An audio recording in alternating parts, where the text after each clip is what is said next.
orang kayak Michael, kayak Ivan kan sekarang udah SMP kelas 3 lagi mau masuk SMA.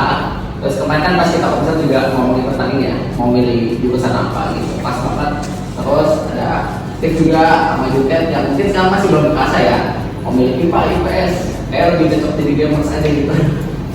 Tapi ya kita akan bahas kira-kira nanti ke depannya kerjaan-kerjaan apa aja yang cocok dan kerjaan-kerjaan apa aja yang akan sesuai gitu untuk kebutuhan kalian ke depannya.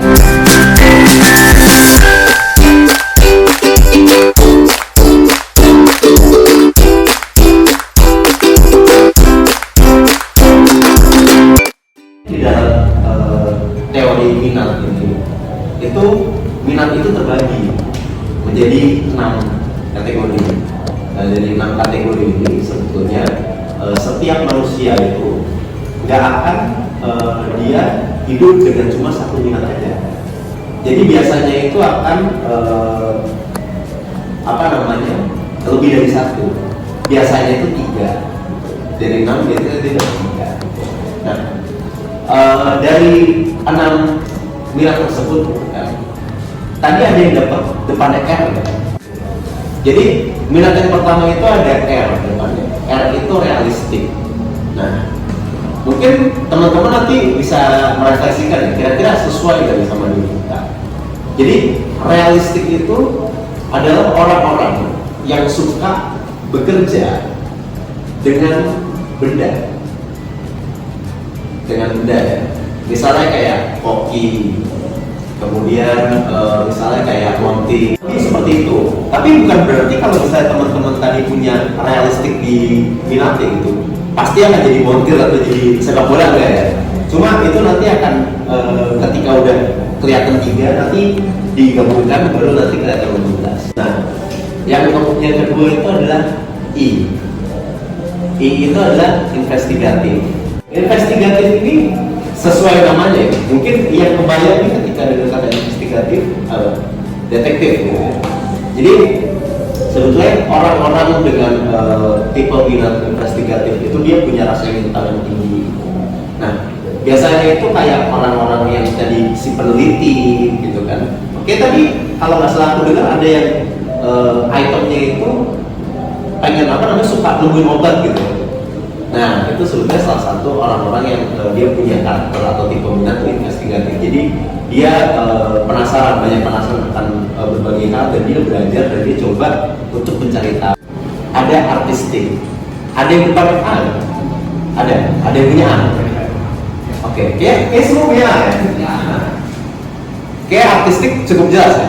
Artistik itu berhubungan dengan seni.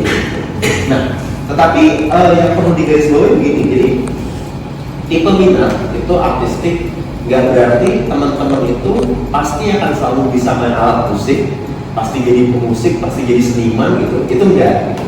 Tapi artistik itu juga berbicara soal pola kerja. Nah, jadi ini orang-orang artistik itu biasanya cenderung itu dia itu lebih fleksibel, dia itu ngalir. Kemudian ada sosial. Nah, ada yang dapat S kan? Enggak ada. Enggak ada yang dapat sosial. Nah, jadi gini, tipe minat sosial itu bukan berarti kalian itu harus suka ngobrol. Jadi beda. Ini tipe minat, bukan kepribadian. Jadi tipe S atau sosial itu adalah teman-teman yang sukanya itu adalah bertemu sama orang. Jadi kalau tadi itu, kalau teman-teman ingat ada realistik. Realistik itu sukanya sama benda. Nah, kalau sosial itu kebalikannya, dia tuh sukanya sama orang. E itu adalah enterprising. Nah, enterprising ini jadi teman-teman SMP kan? Di sekolahnya ada OSIS? Ada yang ikut OSIS? Enggak ada ikut OSIS. Jadi gini, biasanya orang-orang enterprising itu adalah orang-orang yang suka bekerja itu secara berkelompok. Dalam artian dia itu suka memimpin sebuah tim, terus dia suka berorganisasi. Tapi nggak cukup berorganisasi gitu. Salah satu orang enterprising itu yang cirinya itu maksudnya yang terlihat gitu. misalnya bentuknya, itu adalah dia suka berdagang. Jadi enterprising itu dia mengelola, enterprising itu dia suka mengelola sesuatu, dia suka melakukan apa namanya persuasif gitu kan, kayak dia berdagang. Kalau di dalam konteks organisasi ya misalnya dia di OSIS gitu kan, teman-teman memimpin organisasi. Konvensional ini adalah orang-orang yang minatnya itu adalah melakukan pekerjaan itu secara tertata. Jadi harus rapi gitu, kayak habis satu harus dua, dua harus tiga, tiga harus empat. Nah, paling gampang suatu pekerjaannya itu adalah akuntan.